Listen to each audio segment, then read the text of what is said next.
Right, sorry about that. This will be, so submission itself, it tells the story about a company and then the visa applicant. If you make sense to them, the case office will approve it. So, but don't make errors. A lot of issues on nomination is about human errors. Okay, so I just talk about what kind of situation when the nomination will be refused. Okay, for job for if the company is if the job it's created, then the department will need to look at this information about whether the director and the visa applicant has a directive relationship. You know, they check out surnames and they check out background as well, information held by the department. The second one, they will check whether this company unit is established. So when I say the company is newly established, does not indicate, it's not equivalent to if the company is newly purchased. Okay, the company can be newly purchased. For example, a lot of business broker in Australia, they do this. They sell mechanic shops, right? They sell them. The mechanic shops. The mechanic shop itself probably has been established for more than 10 years, and they have a large client base. They have employees already, but now they have an employer step in, just a new business owner who step in, just purchased this company for 3 months. Okay, although on the ABN you see the company itself has just established for 3 months, it is by definition a new business. Okay, but because that nature of the business not just starts since 3 months ago, hence it is not classified of a new business. So if a client or the HR, they will say, oh, we just purchased this mechanic shop. Now we're going to hire someone from South Africa, is really experienced, have 10 years experience as a mechanic, and he does diesel, petrol, everything. But we want him to come over here, but we just purchased. So you're not going to say, oh no, you need business. The nomination don't tell about that. Say, look, I need to check this financial. Don't just approve them. Oh, nomination going to be approved. Don't give them guarantee. Say, I want to check financial. I want to see when you actually do this business, how many employees there, whether they have Australian employees, and the financial turnover. What about how much you purchase this business? Million, 2 millions. So we can see that whether they are, they have stable client base. If the company has small turnover, of course that will be an issue nowadays. Previous one I did for a lot, 4, 5, 7 visas. I don't know, department may approve them, or they have a very few Australian employees. So we will check this. We will give them a standard sponsorship questionnaire. This information we're going to ask the employer that what's your turnover, how many Australian employees do you have, what position they hold, and about how much you pay for them. So pay summary, right? How much you pay for your wage. So this again, we'll be able to find this information from their financial statement. Financial statement should be able to identify the turnover, the profit, the loss, the wages being paid to employees, and other assets the company has. Okay. Now, self-sponsoring, a good one, because a lot of companies or clients still ask me these questions. Is a self-employed sponsor? It's not okay. Can we not do it anymore? By self-sponsoring, okay, we mean that the company itself, it's owned by the visa applicant. So the visa applicant give you an example of them. Coming on tourist visa, they say, oh, I'm going to start a business here, and I'm going to sponsor myself because only me can operate this. This is okay, right? In some states, I can example because I've done them. One is New South Wales and one is Queensland. If the company's clients reside in different states, we have to you have to check with me, because that's involved with corporation law. It's different law. So we do need to check with them. But self-sponsoring it is still an option. A lot of them do not aware of this. I myself got a few of self-sponsor approved it. It is okay. That for them to sponsor themselves, they have to demonstrate they are, it's a genuine benefits to Australia. So they have to have a very good sound information about themselves, business background, something like that. So some clients, they don't need to do business visa. They can do self-sponsored work visa. Okay, so this is okay. They can purchase business, have someone operate for them, and then they nominate themselves. So if the client has this kind of information, they have to have a really strong background, right? Now this is a really tough one, and you're gonna remember this. So, sorry, I've got this one. Labor market tax, I think it's wrong. Oh my god, I've got wrong slides, I think. Let me have a check. Experience. I missed the slide. Sorry. Sorry. Okay. Labor market taxing. This is about. I don't have the seal. Because this one is not right slides. Okay. Labor market taxing. This is about that all the companies need to satisfy their exemption applies. Exemptions apply. Listen, this is really important. Labor market taxing only applicable to countries where they don't have a trade agreement with the department, okay, with the government, Australian government, because this is an international agreement. Now, a few countries they have agreements: Singapore, China. Now the new one with Vietnam, Japan, Korea, South Korea, and the other one they just chill. They just recently signed up. So these exemptions change accordingly. Depends whether the government, Australian government, has to negotiate a new agreement with the other country. If they have, they'll be exempted. They don't need to do labor market taxing. What I mean by labor market taxing, it's that the company has to demonstrate that they can't find a local employee, the local Australian citizen or permanent resident. They can't find anyone, so that they need to hire overseas applicant. Okay, this one can be done easily, but it has to be done in right manner. The labor marketing taxing is simply about they have to place job advertisement. They have to place job advertisement within 4 months of nomination agreement. Okay, no greater than that. No greater than that. And the length has to be at least 4 weeks. At least 4 weeks. That job advertisement has to be 2 advertisements, and they have to be published nationally. It can be through something like Seek. It can be a national newspaper. It can be Jora, but it has to be done two independent, different medium.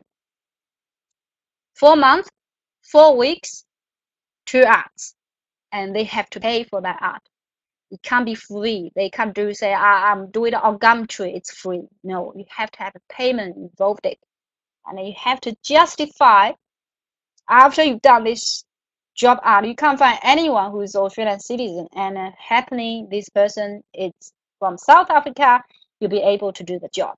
Okay, so you will say, I've got 10 candidates apply for this position, but that guy is awesome. He just needs a visa. That's it. And we're gonna do it. Okay. So no, nothing need to. You can't do anything without this. labor market taxing annex is exempted. So next time I will go through the application step by step. I'll tell you how to complete the application online. And you know when the client accepted the nomination application form can be found it there. I'm not sure whether we have time for today, but I can give you a really good one. I think we've done that before. I've done that for it before. It's application online, so next time I'll be able to do this for.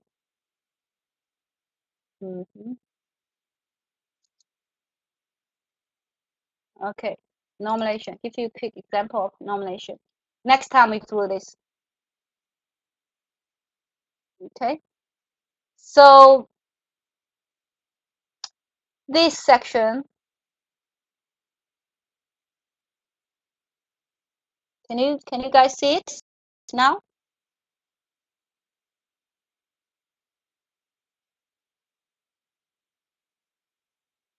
This is with neighbor agreement, sorry.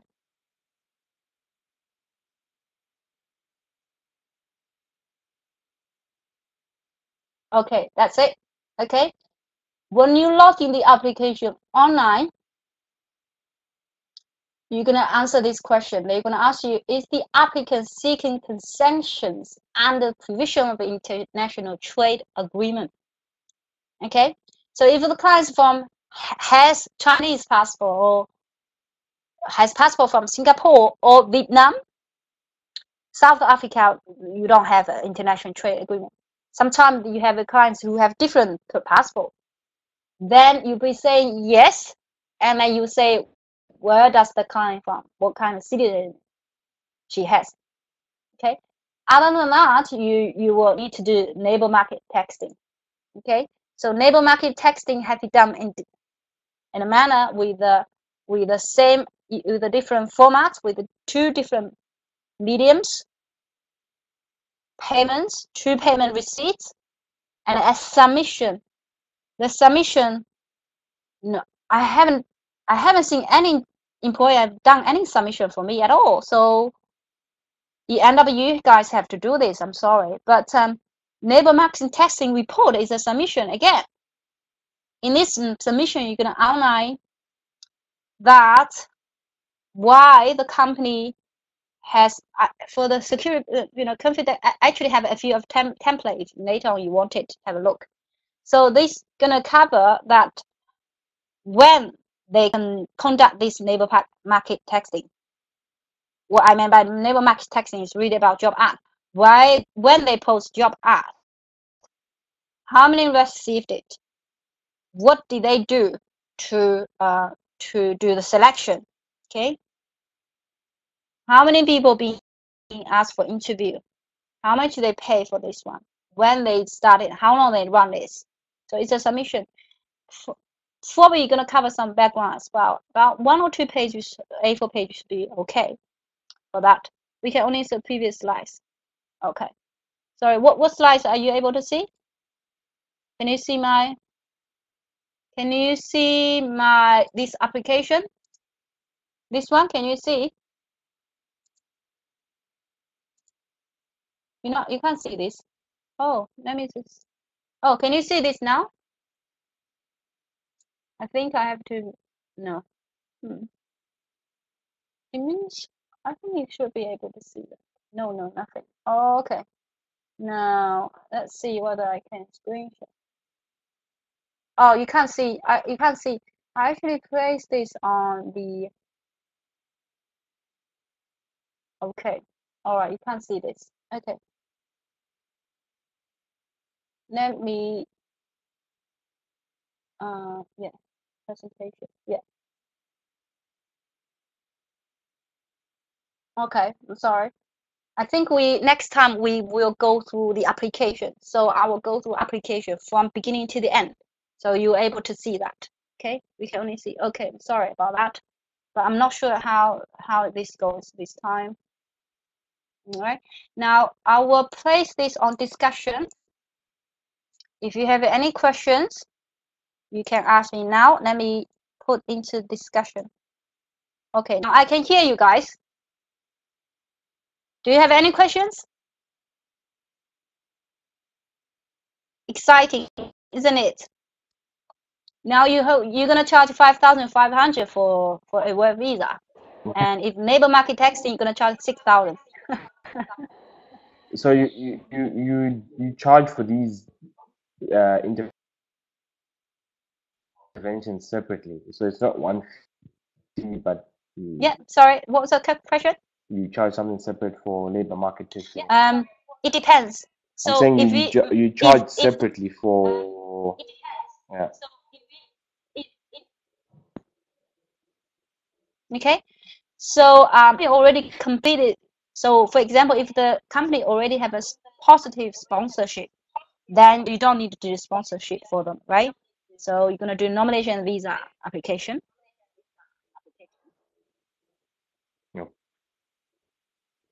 And then so for the nomination one, if they only do nomination, you're gonna charge them 3,000. So it really depends. It really depends what kinds of work they require you to do.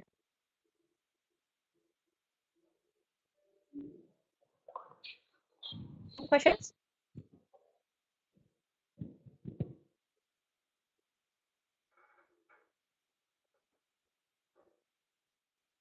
I don't know why they.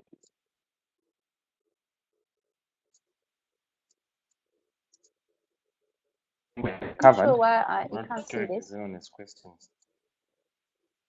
Guys, do you have any questions? No.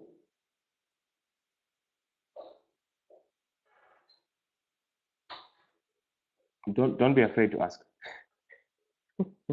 Yeah, don't afraid. I know it's really, it's look like it's terrible, complicated, but it's okay. If you have any questions, because later on you're gonna have a lot. I promise you, you're gonna have a lot. I've got a lot of questions from newer immigration, for the simple matters to the complex one. They always have questions. So, but now I think because you haven't started working in real cases, sometimes you don't even know what to ask, to expect, and you don't know how. So if you're happy with this one, I'm gonna quickly cover the visa now. I think today have 15 minutes. So we finish this sponsor type visa. If you want to move on to partner visa next week, we can do that, or we can run a section about the application form. What's your thoughts? No questions? Yeah, no, I think we can finish this one. I don't. Okay, awesome. So quickly run through that. Visa, I just want to spend about 10 minutes to cover, because when you have full knowledge of skill migration, you understand what is requirement now. Okay. So the skill, in order to have a skill, they have to have at least 2 years post qualification experience. So the qualification has to be relevant to that work experience. English for long-term occupationist, if the occupation is a long-term occupationist, the English requirement is IELTS 5. IELTS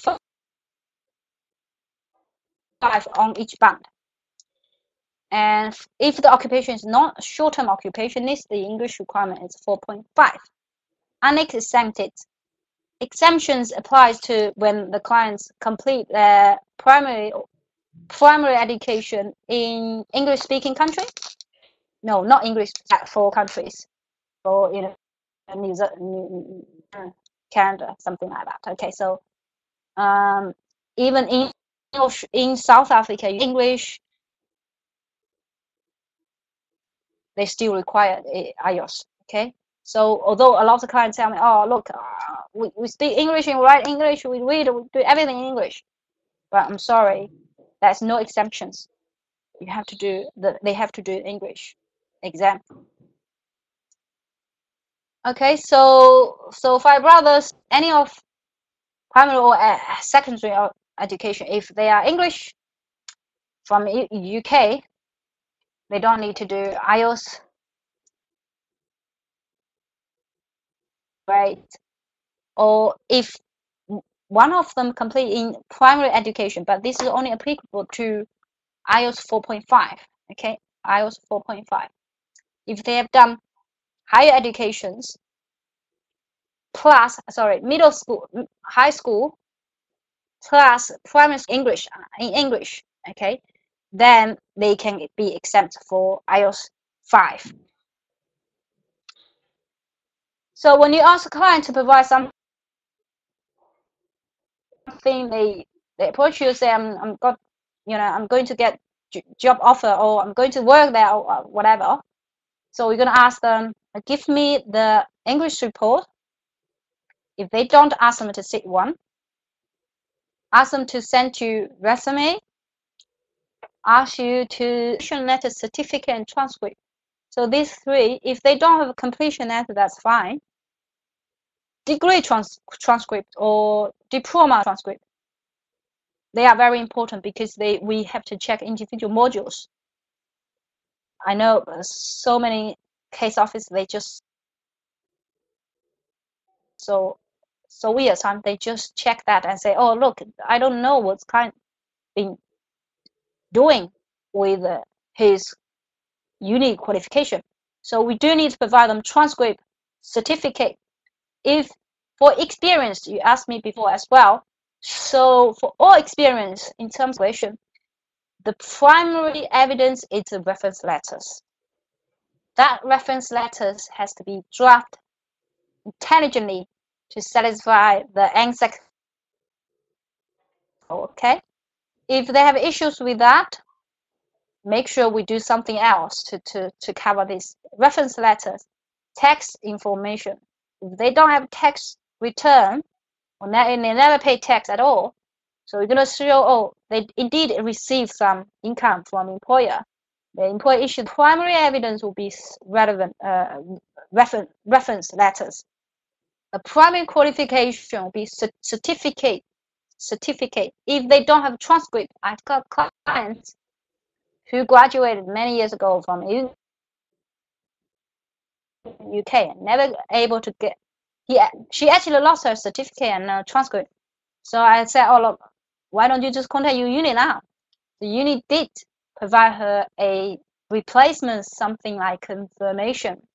This should be okay because the uni itself is a really good uni. So really depends, isn't it? Graduate from top unis in South Africa, and they just have a very simple confirmation, say, that person completed degree in 2001, then they should be okay. But they are just qualification, you don't know where they got them, you need to ask them for transcript.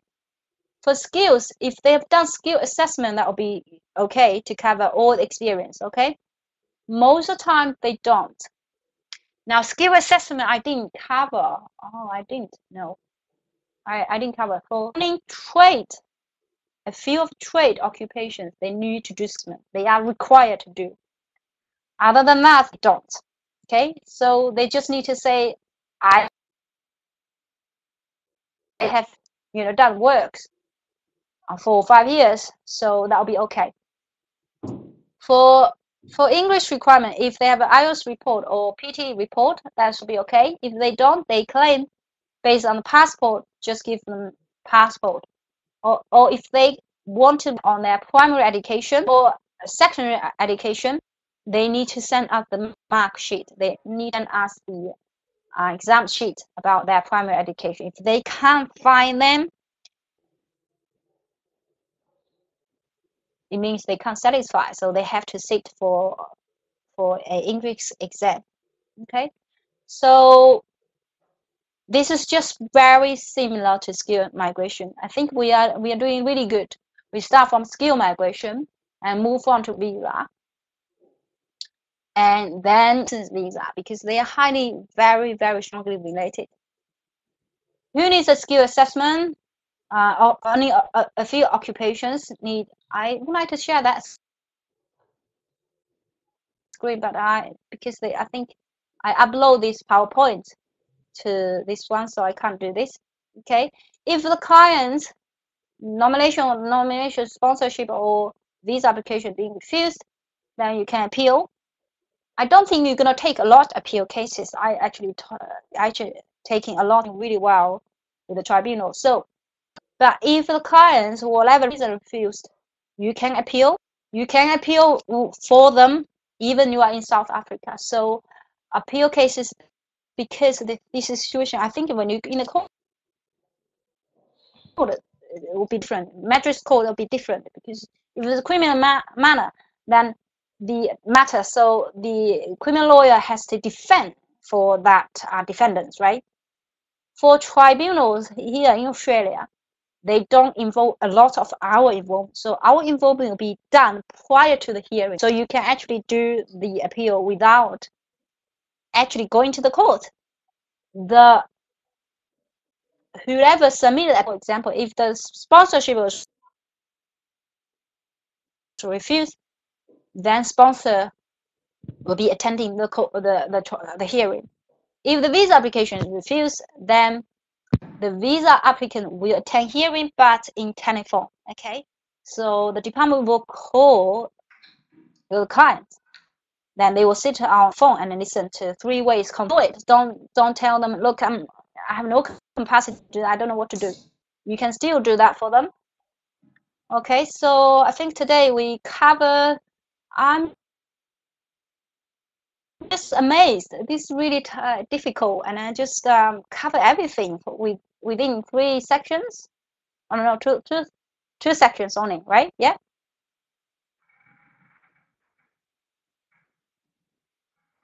Are you not okay? You're not here, right?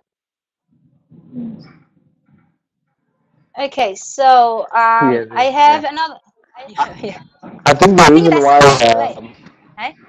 not I think the reason why it's not so difficult to grasp is because it's very similar to the general work visa in South Africa, but also the tier 2 UK visa. So some of the concepts are not new.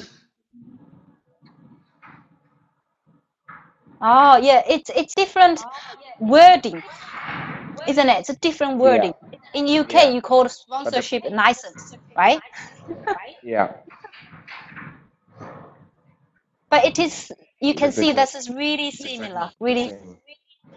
Yeah. similar. Witness reception actually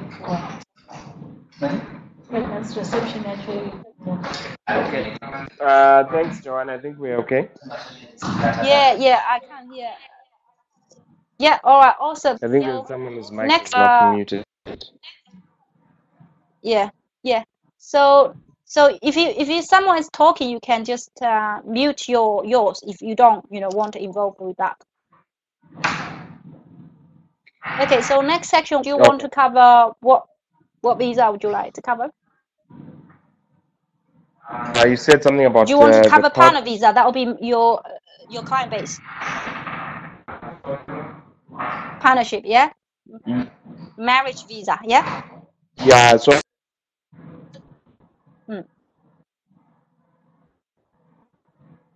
Okay. All right, we're gonna a lot cover of that people next. All right. do ask.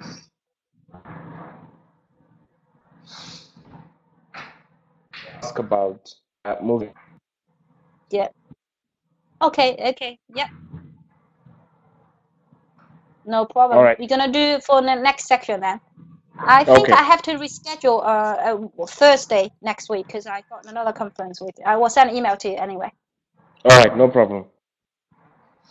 Bye. Cheers. Thank you. Bye. Thank you, guys. Thank you. Enjoy your day. Bye. Bye. Thank you. Bye.